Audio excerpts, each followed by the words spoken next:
নমস্কার বন্ধুরা, কেসি কিচেনে সবাইকে স্বাগত।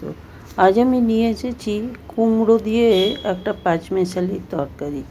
এই রেসিপিটির জন্য কি কি লাগছে আমি সেটা বলে দিচ্ছি। দেখো, বেগুন নিয়েছি কিছুটা, ঝিঙে নিয়েছি, বিনস নিয়েছি কিছুটা, মূলো, গাজর, আলু। তবে আলুটা আমি খোসা সমেতই নিয়েছি, তাহলেই কিন্তু খেতে ভীষণ ভালো লাগে। আর তার সাথে নিয়েছি কিছুটা পুঁই শাক আর কুমড়ো তো অতি অবশ্যই আছে।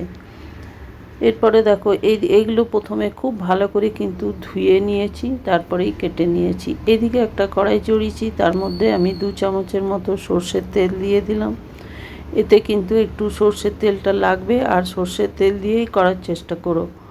এরপরে একটা শুকনো লঙ্কাকে 2 টুকরো করে দিয়ে দিলাম, একটা তেজপাতা 2 টুকরো করে, আর 5 ফোড়ন। 5 ফোড়নটা মোটামুটি একটু বড় চামচের 1 চামচ দিয়েছি।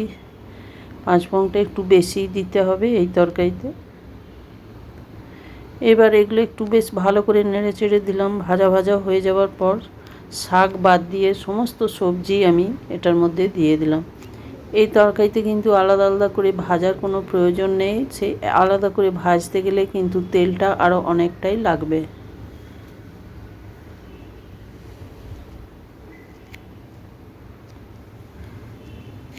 এইবার এটাকে মিনিট 5 খুব ভালো করে কিন্তু ভেজে নেব, যাতে 5 ফোড়নটা একটা খুব সুন্দর তরকারির মধ্যে গন্ধটা চলে আসে।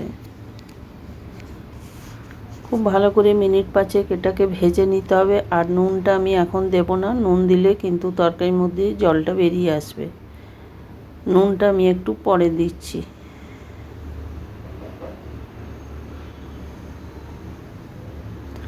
তোমরা তো কুমড়োর তরকারি নানা রকমভাবে খেয়ে থাকো, এইভাবে একদিন বানিয়ে দেখো, খেতে অসম্ভব ভালো লাগে। দেখো, এটা আমি ঢাকা দিয়ে দিলাম। ঢাকা দিয়ে লো ফ্লেম করে ভাজাটা হতে থাক, ততক্ষণে আমি একটা ভাজা মশলা করে নিচ্ছি।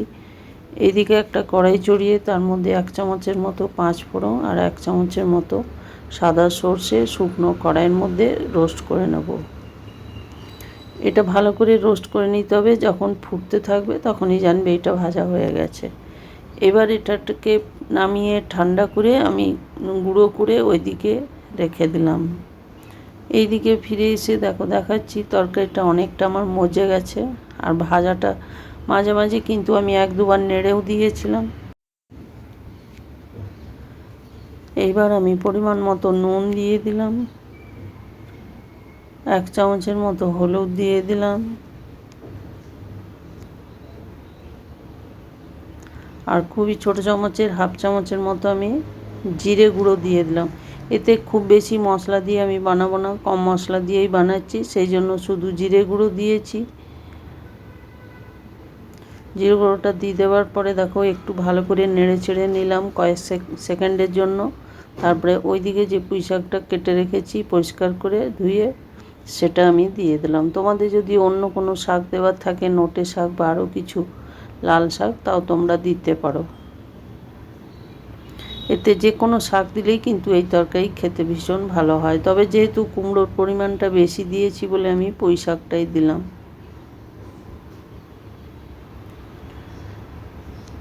পুঁই শাকটা দিয়ে দেওয়ার পরে একটুখানি নেড়ে চেড়ে নিলাম। এইবার আমি এইদিকে 1 চামচের মতো আদা কাঁচা লঙ্কা বাটা দিয়ে দিলাম। আদা কাঁচা লঙ্কা বাটাটা একদম পরে দিতে হবে, তাহলে আদার যে একটা মিষ্টি গন্ধ সেটা তরকারির মধ্যে খুব সুন্দরভাবে চলে আসবে। তোমরা এটা গ্রেট করেও দিতে পারো, আমি যেহেতু পেস্ট করে দিয়েছি, কাঁচা লঙ্কা দিয়েছি। ওইটা একটু নেড়ে চেড়ে নিলাম সামান্য। তারপরে দেখো, ঢাকা দিয়ে লো ফ্লেম করে বেশ কিছুক্ষণ রেখে দিলাম। মোটামুটি 5 মিনিটের মতো রেখে দিয়েছিলাম। তারপরে দেখো, ঢাকা খুলে দেখাচ্ছি, একদম আলু সমস্ত জিনিস মোটামুটি সেদ্ধ হয়ে গেছে।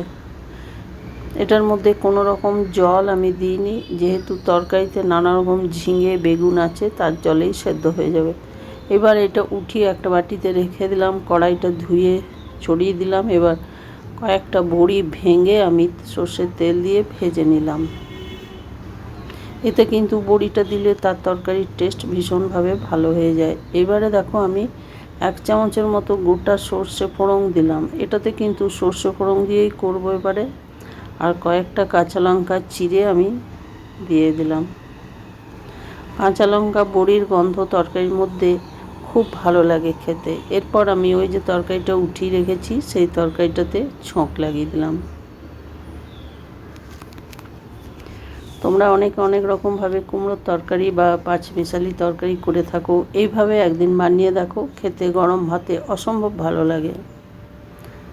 আর এটা খুব সহজে হয়েও যায়।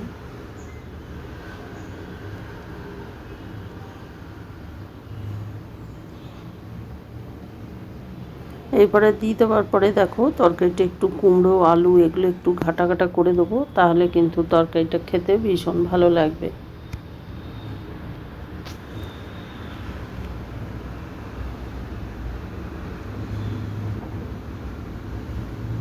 এবার ওইদিকে যে পাঁচফোড়ন আর সর্ষে আমি ভাজা মশলা করে রেখেছি সেই ভাজা মশলাটা আমি ওপর থেকে ছড়িয়ে দিলাম। তার সাথে আমি 1 চামচের মতো কাঁচা সর্ষের তেলও দিয়ে দিলাম।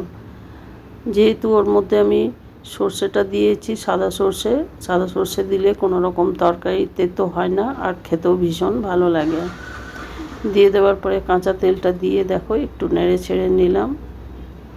এরপরে ঢাকা দিয়ে বেশ কিছুক্ষণ এটাকে স্ট্যান্ডিং টাইমে রেখে দিলাম গ্যাস বন্ধ করে। তারপরে দেখো দেখাচ্ছি কত সুন্দর হয়েছে। আমার রেসিপি যদি তোমাদের ভালো লেগে থাকে তো লাইক শেয়ার ও কমেন্ট অতি অবশ্যই করে দিও। বন্ধুদের সাবস্ক্রাইব করার অনুরোধ রইল। তোমরা সকলে ভালো থেকো, সুস্থ থেকো। ফিরে আসছি পরের রেসিপি নিয়ে। ধন্যবাদ।